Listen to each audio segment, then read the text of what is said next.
नमस्कार दोस्तों, आप सभी का वीके नॉलेज इलेक्ट्रिकल में एक बार फिर से स्वागत है। आप सभी को पता है डीआरडीओ के एग्ज़ाम अभी रिसेंटली होने हैं और आई होप आप सभी उसी की तैयारी कर रहे होंगे। नॉन टेक में आपको प्रॉब्लम भी आ रही होगी कि कहाँ से क्वेश्चन आएंगे, कैसे क्वेश्चन आएंगे। तो आज हम आपके लिए उपस्थित हुए हैं लेकर डीआरडीओ एसटीएफ-बी के एग्ज़ाम में जो नॉन टेक के जनरल अवेयरनेस के क्वेश्चन पूछे गए थे उनको हम अच्छे से एक्सप्लेन करेंगे और आई होप आपको क्वेश्चन एक्सप्लेन करने का तरीका पसंद आएगा। यदि आप चैनल पर पहली बार आए हैं तो इसे सब्सक्राइब कर लीजिए, वीडियो पसंद आए तो लाइक भी करें और हो सके तो अपने फ्रेंड्स के साथ शेयर कर दीजिए। अच्छा रिस्पॉन्स मिलता है और हम आपके लिए इसी प्रकार की वीडियोज़ प्रोवाइड करवाते हैं। इनमें से कुछ क्वेश्चन रिपीट हो सकते हैं क्योंकि एसटीएफ-बी के जो 12 अगस्त को एग्ज़ाम हुआ उसके बाद जो आपकी 12 नवंबर ये एग्ज़ाम डेट आपको दिखाई दे रही होगी ना, 12 और 13, 14, 15 यानी कि 4 दिन एग्ज़ाम हुए थे। तो अलग अलग शिफ्ट में बार बार कुछ क्वेश्चन रिपीट हुए थे, वो भी मैं आपको आगे दिखाऊंगा। हो सकता है आपके भी ये क्वेश्चन रिपीट हो जाए और रिपीट नहीं हो तो इनमें से जो कि मैं आपको टॉपिक दिखा रहा हूँ ना, इनमें से हो सकता है आपके क्वेश्चन आ भी जाए, तो आपको पूरा नोट कर लेना है। चलिए शुरू करते हैं। देखिए पहले तो आपके सामने ये है आपका, पूरा कर देता हूँ ना आपके से। देखिए ये आपके है एसटीएफ-बी का एग्जाम पेपर।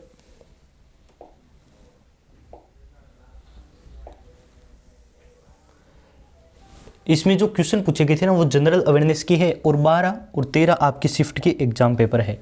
12, 13, 14, 15 यानी कि लाइन वाइज आपके आते जाएंगी। अभी जो आपकी क्वेश्चन है वो 12 और 13 शिफ्ट में जो अलग अलग शिफ्ट में जो क्वेश्चन पूछे गए थे ना वो है। तो पहले मैं आपके लिए क्वेश्चन कर देता हूँ।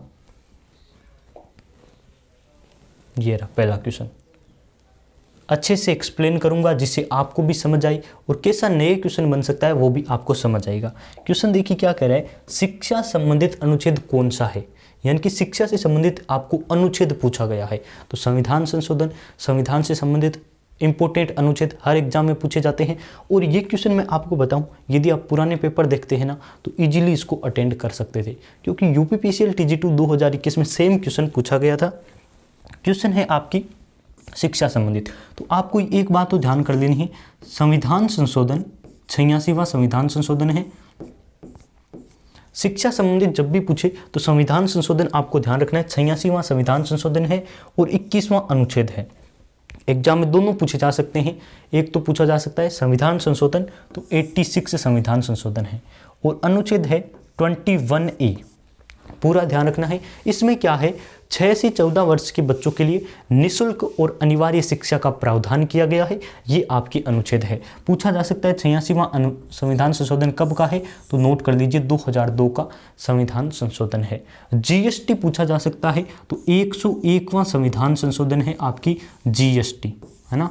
जीएसटी से संबंधित क्वेश्चन पूछा जा सकता है। 101वां आपकी संविधान संशोधन जीएसटी है, तो ये भी नोट कर लीजिए। गुड्स सर्विस टैक्स इसकी फुल फॉर्म भी है, ये भी आपको पूछना है। हर बार एग्जाम में क्वेश्चन पूछा जाता है कि निम्न में से अप्रत्यक्ष कर कौन सा है, तो तब भी आपको करना है जीएसटी एक अप्रत्यक्ष कर है और ये है संविधान संशोधन 101। इतना नोट कर लेना है। चलिए मैं आगे आपके लिए थोड़ा इसे जूम करूंगा। ये लो फुल जूम है आपकी। क्वेश्चन देख लीजिए क्या कह रहा है कि कवच क्या है। कवच, अभी जो बजट आपके जारी हुआ था ना, इस टॉपिक से एक क्वेश्चन उठा है कि कवच क्या है। तो मैं आपको दो इंपॉर्टेंट क्वेश्चन बता देता हूं, दोनों में से आपके क्वेश्चन आ सकता है। कवच क्या है यदि ये क्वेश्चन पूछे तो एक है स्वचालित ट्रेन प्रोटेक्शन सिस्टम है और ये पूर्णतः भारत में बनाया गया है। यानी कि ट्रेनों की टक्कर को, यानी कि दो रेलगाड़ियों की टक्कर को रोकने के लिए एक स्वचालित ट्रेन प्रोटेक्शन सिस्टम का निर्माण भारत में किया गया है। ये पूर्णतः इंडिया में बना हुआ है। ये है आपके कवच। अब इससे क्वेश्चन एक और आता है कि प्रधानमंत्री गति शक्ति में कितने इंजन हैं। पीएम गति शक्ति इंजन, यानी कि बजट से क्वेश्चन आता है आपकी पीएम गति शक्ति में कितने इंजन शामिल है, तो वो आपको नोट कर लेने हैं। 7 इंजन आपके पीएम गति शक्ति इंजन है। और क्वेश्चन आता है पेपरलेस बजट, और ये आपको पढ़ने हैं, एक्स्ट्रा बातें हैं बजट से संबंधित। ये लो, ये बहुत ज़्यादा इंपॉर्टेंट क्वेश्चन है और दोनों शिफ्ट में रिपीट हुआ था। यानी कि आपकी STA-B के एग्जाम में दोनों शिफ्ट में ये क्वेश्चन रिपीट हुआ था। ये लो,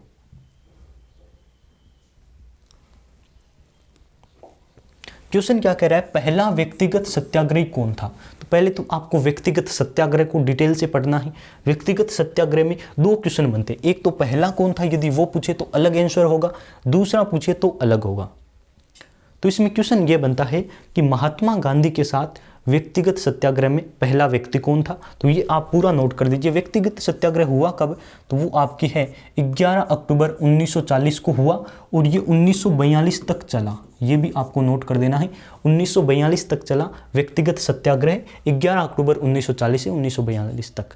उसके बाद पूछा जाता है महात्मा गांधी के साथ कौन था। तो महात्मा गांधी थे पहले व्यक्तिगत सत्याग्रह में। इसके साथ पहला व्यक्ति था विनोबा भावे और दूसरा था आपके जवाहरलाल नेहरू। और दोनों शिफ्ट में ये क्वेश्चन आए और दोनों में अलग अलग आंसर थे। पहले में तो आए पहले व्यक्ति कौन था, तो आपको करना था विनोबा भावे, और दूसरे में पूछा गया दूसरा व्यक्ति कौन था अलग शिफ्ट में सेकंड डे, तो सेकंड व्यक्ति आपके जवाहरलाल नेहरू थे। अन्य नाम यानी कि व्यक्तिगत सत्याग्रह का दूसरा नाम है दिल्ली चलो आंदोलन। दिल्ली चलो आंदोलन आपकी इसका दूसरा नाम है। अब इससे रिलेटेड एक और क्वेश्चन मुझे याद आया था, पूछा जाता है भूदान आंदोलन के प्रेरता कौन है, या भूदान आंदोलन से संबंधित एक क्वेश्चन आता है, तो वो आपको ध्यान रखना है विनोबा भावे है भूदान आंदोलन से संबंधित। भूदान आंदोलन किसने शुरू किया या भूदान क्या है, प्रेरता, ऐसा करके क्वेश्चन आता है, तो आपको ध्यान रखना है विनोबा भावे। बस इस टॉपिक से आपको ये 4-5 नए क्वेश्चन ध्यान रखने हैं कि कब शुरू हुआ, कब तक चला, इसमें महात्मा गांधी के साथ कौन कौन से व्यक्ति थे और दूसरा नाम क्या है, ये आपको इतना ध्यान रखना है। आगे बढ़ाऊं तो ये इंपॉर्टेंट और क्वेश्चन पूछा गया, सबसे इजी लेवल का क्वेश्चन है और पूछा ही जाता है। त्योहार से संबंधित आपको पता है हर एग्जाम में एक क्वेश्चन आता है, लेकिन DRDO में सबसे इजी क्वेश्चन आया। पहले दिन जो क्वेश्चन आया वो आया कि गणगौर किस कहाँ का त्योहार है। तो गणगौर आप सभी को पता है किसका है, तो आप कहेंगे राजस्थान का, राजस्थान का गणगौर है। उसके बाद जो एक और दूसरे दिन आया उसमें पूछा गया कि गरबा कहाँ का है, या फिर गुजरात का कौन सा निम्न में से त्योहार है। तो गुजरात का आपको पता है गरबा है। गरबा पूछे तो आपको करना है गुजरात, गुजरात आपकी गरबा और राजस्थान का गणगौर। और क्या क्वेश्चन पूछा जा सकता है, बिहू पूछा जाता है, तो बिहू आप नोट कर दीजिए असम का है। बिहू त्यौहार कहाँ का है, तो आप नोट कर दीजिए असम का त्यौहार है बिहू। और क्या बताएं आपको, और तो सबको याद है ना पोंगल, और वो आप ध्यान रखें बिहू आपकी असम का है। और राजस्थान का पूछा गया था, आपको करना है मारो राजस्थान, गणगौर त्यौहार, और गरबा गुजरात का, सबको याद है। चलिए आगे बढ़ाते हैं।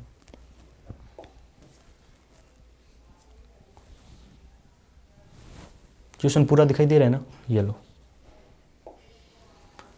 कोणार्क सूर्य मंदिर का निर्माण किसने करवाया, और ये आपको आंसर करना था। अब मैं इसके बारे में आपको पूरी डिटेल बताऊंगा। पहले तो आपको कोणार्क सूर्य मंदिर का, क्योंकि UPPCL TG2 में या UPRMNL TG2 लास्ट ईयर के एग्जाम पेपर में मुझे याद है ये क्वेश्चन आया था कोणार्क सूर्य मंदिर का। तो इसका दूसरा नाम आपको ध्यान रखना है ब्लैक पेगोडा है। वहाँ ये क्वेश्चन पूछा गया था कि ब्लैक पेगोडा का निर्माण किसने करवाया था। उत्तर सेम है लेकिन नाम दूसरा था। तो ब्लैक पेगोडा आपको याद करना है, कोणार्क सूर्य मंदिर का नाम है। ये कहाँ है, तो आप कहेंगे असम में है।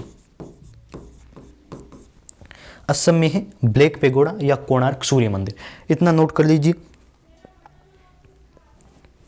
उसके बाद आपको पूछा जाता है निर्माण किसने करवाया। तो निर्माण में दो उत्तर आते हैं, एक तो वंश पूछे तो आपको करना है गंग वंश ने इसका निर्माण करवाया। दूसरा शासक पूछे नरसिंह देव प्रथम ने इसका निर्माण करवाया।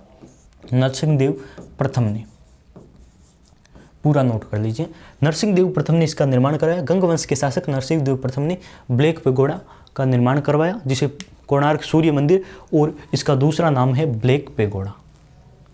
तो यहाँ तक पूरी जानकारी डिटेल से नोट कर लीजिए, ये आपको ध्यान रखना है। और आप कमेंट करके एक और मेरा क्वेश्चन बताइए कि इसे यूनेस्को में कब शामिल किया गया, ये आपके लिए क्वेश्चन है, कमेंट करके बता दीजिए। अब देखो DRDO का एग्जाम है तो इस टॉपिक से तो क्वेश्चन आना ही था, और STA-B के हर शिफ्ट में DRDO से संबंधित क्वेश्चन पूछे गए थे। मैं आपको सारी करवाने वाला हूँ। DRDO की फुल फॉर्म आ सकती है, स्थापना आ सकती है, अध्यक्ष आ सकता है, और इसकी एक इम्पोर्टेंट अभी मिसाइल लॉन्च हुई है 2022 में, तो वो आ सकती है। तो वो भी आपको ध्यान में रखना है। फुल फॉर्म पूछी गई थी DRDO की, तो सबको याद है ना, defence research and development organisation, है ना, ये आपको ध्यान रखनी है। अब स्थापना पूछिए तो क्या लिखोगे, आपकी जनवरी 1958 इसकी स्थापना, आपको ये नोट कर लेनी है। स्थापना की DRDO की स्थापना कब हुई, इसके अध्यक्ष भी आपको याद होने चाहिए। तो यहाँ तो थोड़ा कन्फ्यूजन, अध्यक्ष आपको समीर कामत इसके नोट कर लेने हैं, समीर कामत। अध्यक्ष, स्थापना और इसकी फुल फॉर्म। मूल वाक्य या आदर्श वाक्य पूछा जा सकता है तो बल्लस्य मूलम विज्ञानम इसका आदर्श वाक्य है, बल्लस्य मूलम विज्ञानम, यानी कि शक्ति का स्रोत विज्ञान है। ये भी आपको ध्यान रखना है। DRDO से संबंधित 4 से 5 बात आपको ध्यान रखनी है। बल्लस्य मूलम विज्ञानम, हिंदी में यदि ऑप्शन हो तो मिल सकता है कि शक्ति का स्रोत आपकी विज्ञान है। तो 4 से 5 बातें कौन कौन सी है। एक तो इसकी full form, defence research and development organisation. आदर्श वाक्य, बल्लस्य मूलम विज्ञानम। स्थापना 1 जनवरी 1958 इसकी स्थापना हुई। और इसके अध्यक्ष कौन है, तो अभी समीर कामत है, लेकिन उससे पहले कौन थे, तो वो आपकी जी सतीश रेड्डी थे, है ना, जी सतीश रेड्डी। ये अभी इससे पहले थे, लेकिन अब वर्तमान में कौन है, तो समीर कामत है। आप सभी को याद होगा अच्छे से। ये इसके बारे में इतनी बातें आपको ध्यान रखनी है। और ये एक और है जो DRDO से संबंधित ही है और एग्जाम में बार बार पूछा जाता है, DRDO से संबंधित है कि VLSRSAM मिसाइल क्या है।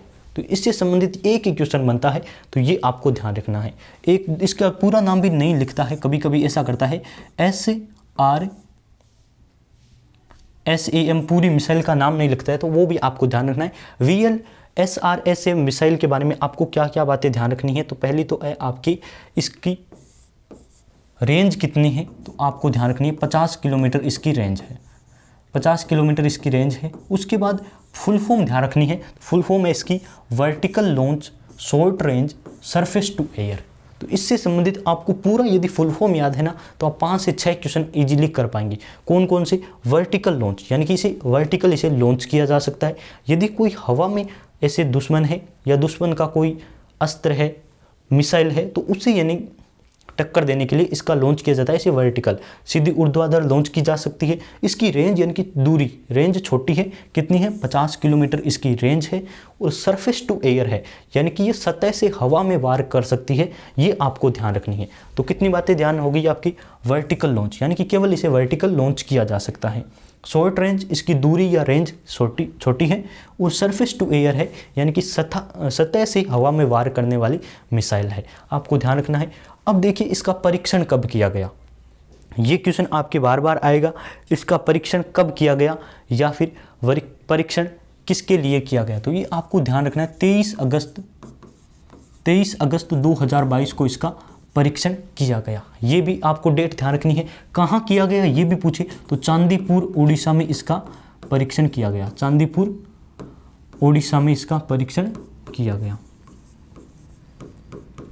चांदीपुर ओडिशा में इसका परीक्षण किया गया। और किसको समर्पित है ये क्वेश्चन पूछे, तो इंडियन नेवी को समर्पित की गई है ये missile. VLSRSAM missile Indian navy को समर्पित की गई है। इसका परीक्षण 23 अगस्त 2022 को चांदीपुर ओडिशा में किया गया। तो ये इतनी काफ़ी इंपॉर्टेंट बातें हैं, आप नोट कर लीजिए। यदि आपको फुल फॉर्म याद है तो आप 3 से 5 क्वेश्चन तो यहीं आंसर कर जाओगे। इसका लॉन्च वर्टिकल लॉन्च है, छोटी दूरी छोटी रेंज है और सतह से हवा में वार करने वाली मिसाइल है। ये इसका परीक्षण है और ये पूरी डिटेल है, आप इसे अच्छे से पढ़ लीजिए। ये लो, ये क्वेश्चन अभी बहुत ज़्यादा इंपॉर्टेंट है क्योंकि मैं आपको इसे डिटेल से एक्सप्लेन करने वाला हूँ। क्वेश्चन क्या है, 49 नंबर की चीफ जस्टिस। ये क्वेश्चन पूछा गया था STAB के 12 और 13 के, मैं शिफ्ट के आपको क्वेश्चन पेपर करवा रहा हूँ, तो उसमें पूछा गया था चीफ जस्टिस 49 नंबर के। तो आपको वो ध्यान रखना है, UU ललित। UU ललित यदि आपको ऑप्शन में नहीं मिले तो इनका फुल फॉर्म मिल सकती है उदय उमेश ललित। उदय उमेश ललित इसका पूरा नाम है, ये आपको ऑप्शन में मिल सकता है। तो 49 नंबर की ये है। इससे यदि हम पहले पूछे 48 नंबर के, तो वो अभी आपको ध्यान रखना है NV रमन्ना। इसमें ऑप्शन तो नहीं है ना, ये लो, उदय उमेश ललित ध्यान कर लीजिए। NV रमन्ना, NV रमन्ना वो भी आप ध्यान कर लीजिए। और ये 50वें नंबर के अब पूछे जा सकते हैं। 49 नंबर के तो अभी पूछे हैं STA के, हो सकता है आपको 50 नंबर के यानी कि 50वें नंबर के पूछ ले, तो वो भी आप नोट कर लीजिए। इसके है आपके DY चंद्रचूड़, है ना, DY चंद्रचूड़, ये आपको ध्यान रखना है। ये लो, तो ये आपके यहाँ से इंपॉर्टेंट क्वेश्चन बन सकते हैं। पूछा जा सकता है कि राष्ट्र यानी कि इन चीफ जस्टिस को कौन शपथ दिलाता है, तो ये राष्ट्रपति शपथ दिलाता है। किसने शपथ दिलाई, DY चंद्रचूड़ को किसने शपथ दिलाई, तो ये आपको करना है राष्ट्रपति। और अभी आपके राष्ट्रपति कौन है आप कमेंट करके बता दीजिए।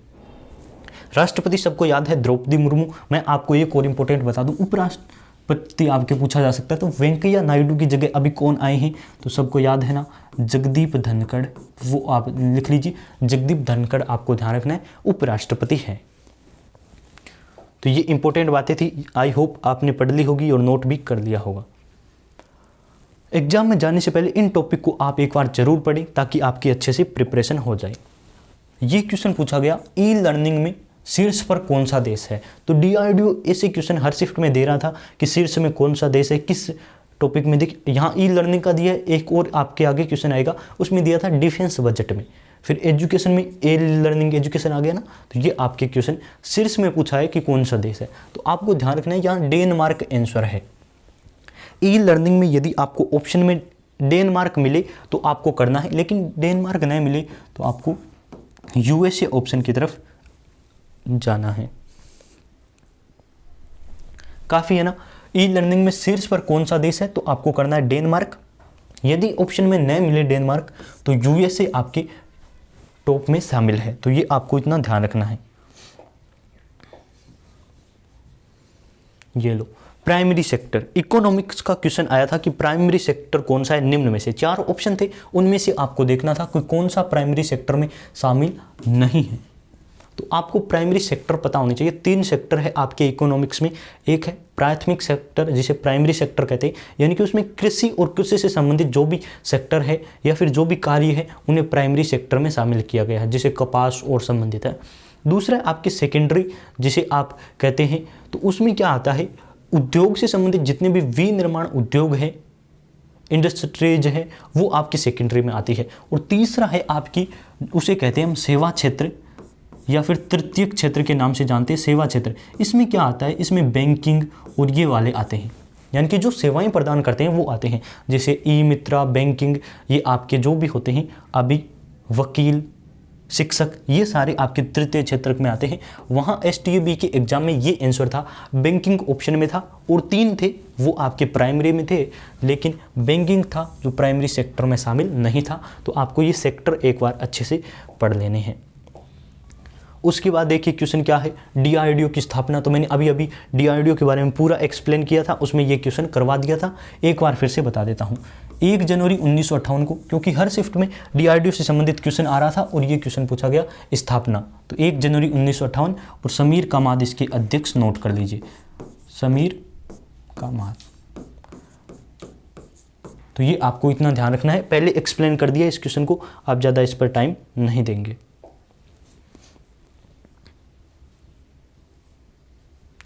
ये है आपकी आगे जो है 14 नवंबर 2022 को जो एग्जाम हुए वो क्वेश्चन अब मैं आपको करवा रहा हूँ। इससे पहले करवाए थे 12 और 13 नवंबर को जो एग्जाम हुआ था उसके क्वेश्चन एक्सप्लेन किए थे।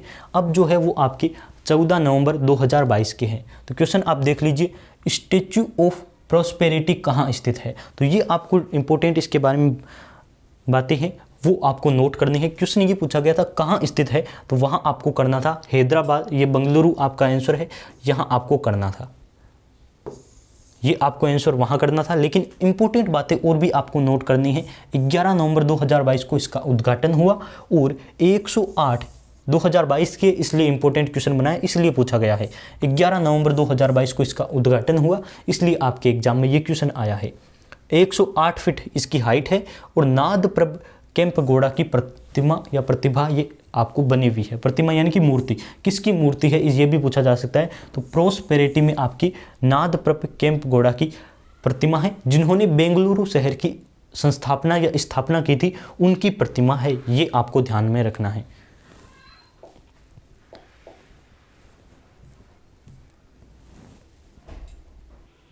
नेक्स्ट जो आपका क्वेश्चन है वो पूछा गया था टोक्यो पैरा ओलंपिक में भारत की रैंक। तो ये आपको ओलंपिक और पैरा ओलंपिक दोनों टॉपिक को पढ़ना चाहिए और दोनों में से क्वेश्चन पूछा गया है।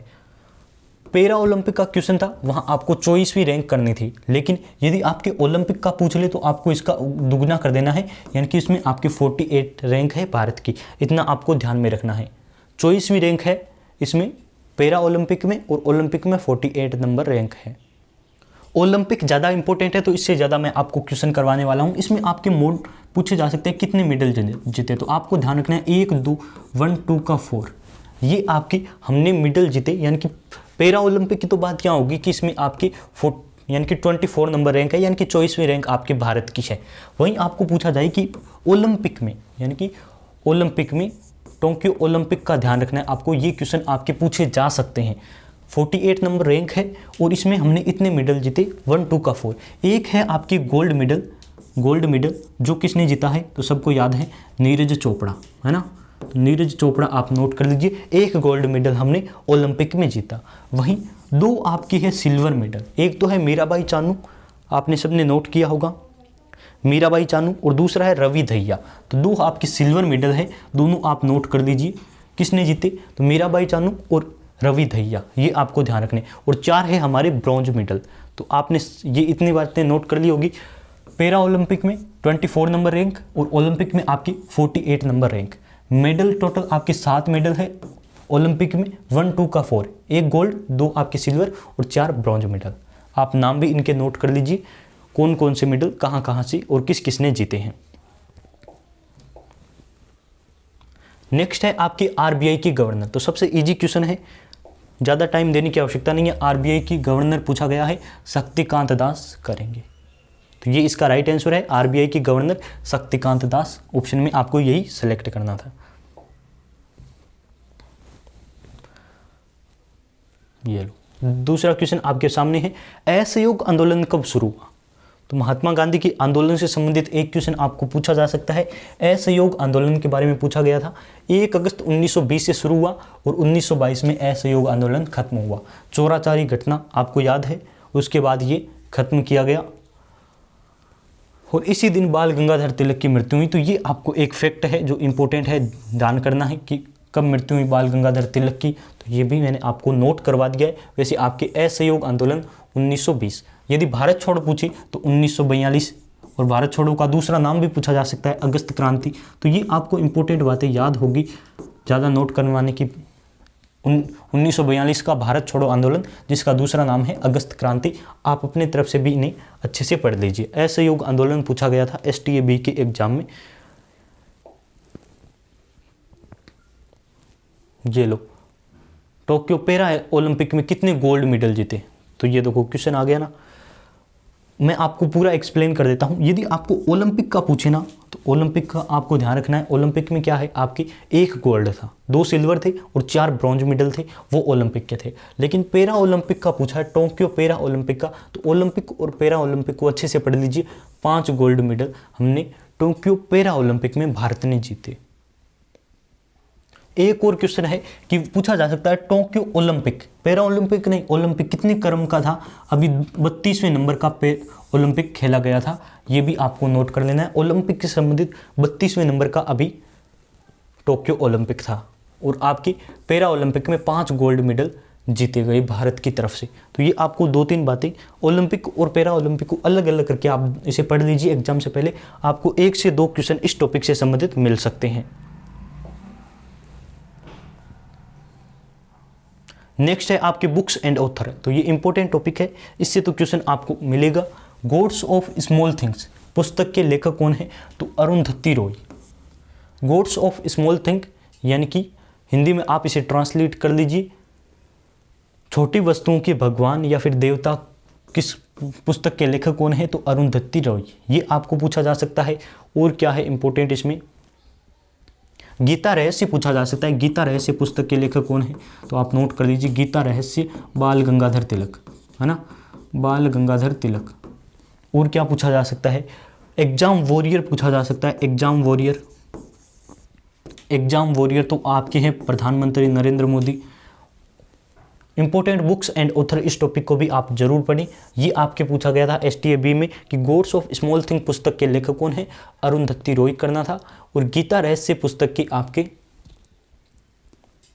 करना था एग्जाम वॉरियर। एक और पूछा जा सकता है कि एरा ऑफ डार्कनेस, एन पूरा लिख देता हूं मैं आपके यहाँ, ये वाला मिटा के,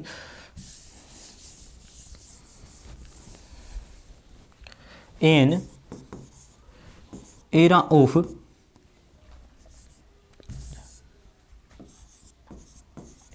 डार्कनेस, तो वो भी आपको ध्यान रखना है। डार्कनेस, इसके लेखक कौन है, शशि थरूर, आपको ध्यान रखना है शशि थरूर। शशि थरूर ये आपके हैं, तो ये इतना आपको ध्यान रखना है। An era of darkness, Shashi Tharoor इसके लेखक है। तो 4-5 मैंने आपको बुक्स करवा दी है, बाकी आप अपनी तरफ से भी देख लीजिए। इस टॉपिक को एग्जाम से पहले जरूर पढ़ें। ये थे आपके 14 नवंबर के, यानी कि 14 नवंबर को जो एग्जाम हुआ था उसके क्वेश्चन। अब है 15 नवंबर 2022 को जो एग्जाम हुआ, उस सभी शिफ्ट के क्वेश्चन पेपर जो हमें स्टूडेंट से पता चले थे, वो हम आपको करवा रहे हैं। 2 क्वेश्चन एक साथ। क्वेश्चन कह रहा है शिक्षा संबंधित अनुच्छेद, तो मैंने आपको करवाया था कि हर बार रिपीट हो रही है क्वेश्चन, तो ये आपके 12 और 13 नवंबर को भी आया था और साथ में आपके 15 नवंबर को फिर से रिपीट हो गया। तो आपको ध्यान रखने हैं, ये क्वेश्चन तो मैं आपको बता रहा हूँ, ये तो आपको पढ़नी है, इसके अलावा आपको इन टॉपिक से भी पढ़ने हैं। तो ये क्वेश्चन रिपीट हुआ था, UPPCL 2021 में आया, फिर DRDO STA-B 12 नवंबर को आया और फिर DRDO STA-B 15 नवंबर को सेम क्वेश्चन पूछा गया कि शिक्षा संबंधित अनुच्छेद कौन सा है। तो आपको ध्यान रखना है 21A, 21 नंबर A, ये आपके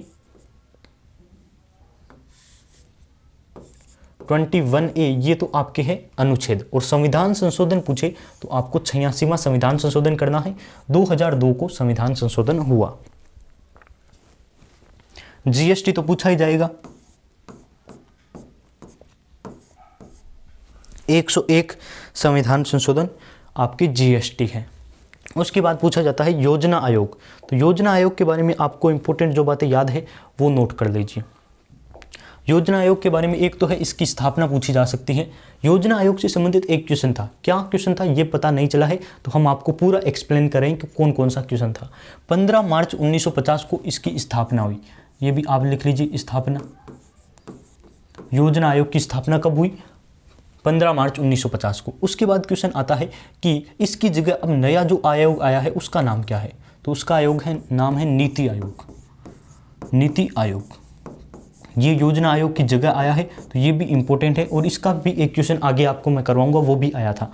नीति आयोग आपके योजना आयोग की जगह आया है। उसके बाद इससे एक क्वेश्चन पूछा जाता है कि इसके अध्यक्ष कौन है, तो इसके अध्यक्ष होते हैं खुद प्रधानमंत्री, यानी कि अभी कौन है, तो आप कहेंगे नरेंद्र मोदी। उसके बाद पूछा जाता है CEO कौन है, यानी कि नीति आयोग के CEO कौन है, तो आप कहेंगे परमेश्वर अय्यर। परमेश्वर अय्यर। और उपाध्यक्ष पूछे तो आपको करना है सुमन बेरी। उपाध्यक्ष सुमन बेरी है ना, तो ये आप अपनी तरफ से भी देख लीजिए। सुमन बेरी इसके उपाध्यक्ष है और CEO पूछे तो परमेश्वर अय्यर, पूरा आप लिख लीजिए, परमेश्वर अय्यर इसके उपाध्यक्ष है, ये आपको ध्यान रखना है। और इसकी स्थापना और आप अपनी तरफ से देख लीजिए, ये मैंने आपको अपनी तरफ से जितना हो सके उतना एक्सप्लेन कर दिया है। ये क्वेश्चन आया था आपकी कि नेवी के चीफ कौन है, यानी कि नेवी के चीफ कौन है, तो एडमिरल R हरि कुमार इसके चीफ है, ये आपको ध्यान रखना है। नेवी के chief admiral R Hari Kumar है। और इसकी स्थापना पूछे तो सबसे इंपॉर्टेंट है, यानी कि सबसे इजी भी है, 26 जनवरी 1950, जिस दिन हमारा गणतंत्र दिवस मनाया जाता है, भारत का संविधान लागू हुआ उसी दिन की स्थापना हुई थी 1950 को, नेवी की स्थापना। और क्या क्वेश्चन इससे पूछा जा सकता है, एडमिरल R हरि कुमार 26 जनवरी 1950 को इसकी स्थापना। और इसका आदर्श वाक्य पूछा जा सकता है, तो लिख लीजिए सन्नो वरुण है। सन्नो वरुण है, यानी कि जल के देवता है वो हमारे लिए मंगलकारी हो। नेवी है यानी कि जल से संबंधित है, तो सन्नो वरुण है, यानी कि जल के देवता हमारे लिए मंगलकारी हो, ऐसा इनका आदर्श वाक्य है। उसके बाद देखिए क्वेश्चन पूछा गया डिफेंस से संबंधित, तो मैंने आपको बताया था टॉप शीर्ष में कौन सी कंट्री है, इससे संबंधित एक क्वेश्चन DRDO पूछ रहा है, तो आप इस टॉपिक को भी जरूर पढ़ें कि है डिफेंस बजट में शीर्ष पर कौन सा देश है। तो आपको सारी बातें ध्यान में रखनी है। एक तो है USA, यूएस टॉप में है। फिर आपके दूसरे नंबर पर पूछा जाता है चीन, और भारत की रैंक पूछे तो आपको ध्यान रखनी है, भारत चौथी रैंक है, भारत की 4th रैंक है। यहाँ मैंने आपको तीसरा लिखा है, यानी कि इंपॉर्टेंट जो थे वो मैंने आपको बताया। फर्स्ट नंबर पर यूएसए है, सेकंड पर चीन है, और भारत की रैंक चौथी है। ये आप अपनी तरफ से कंफर्म कर लीजिए। डिफेंस बजट में शीर्ष पर कौन सा देश है, तो आपको करना है यूएस। हो गया एक्सप्लेन।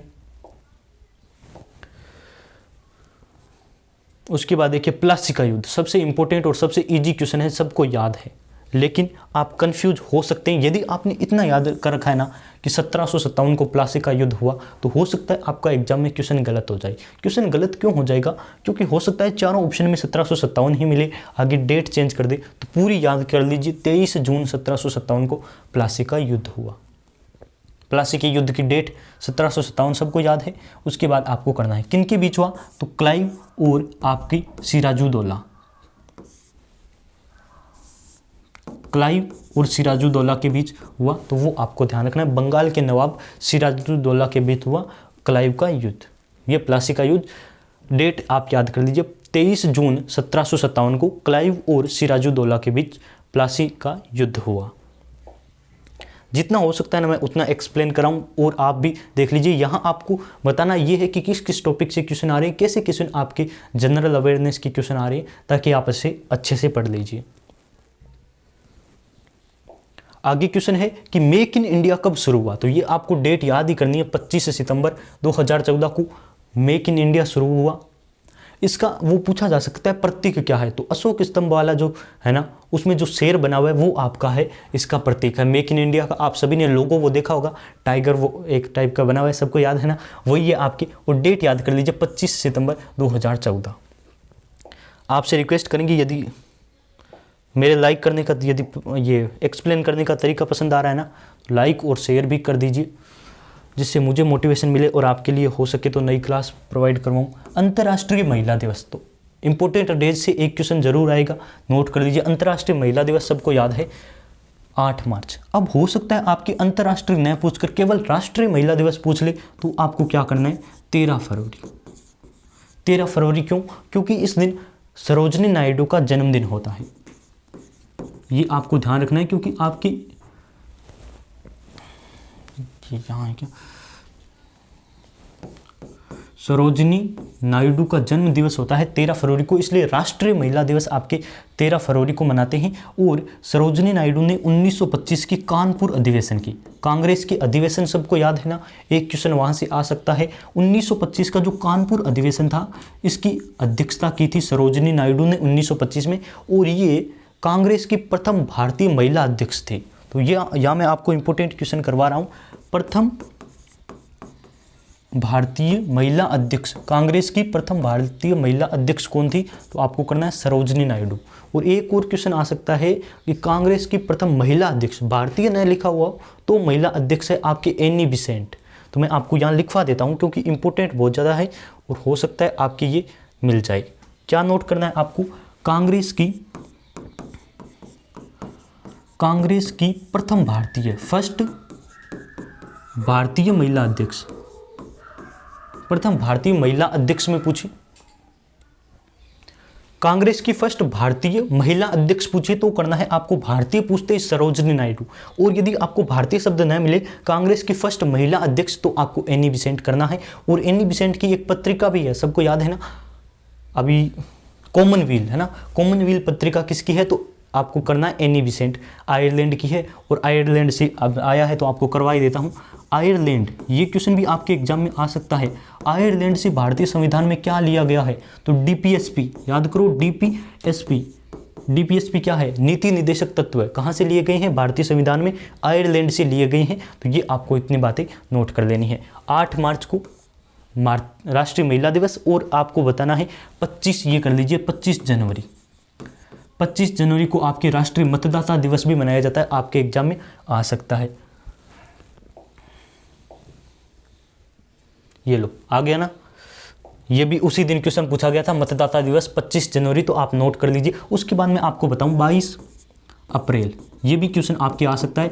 22 अप्रैल को पृथ्वी दिवस, पृथ्वी दिवस 22 अप्रैल को। फिर पूछा जाता है 22 मार्च को तो मैं आपको सारे इंपॉर्टेंट डे एक बार करवा देता हूँ। 22 मार्च को पूछा जाता है तो आपको करना है जल दिवस, है ना, जल दिवस। और क्या पूछा जाता है 22 मार्च, 21 जून लिख लीजिए,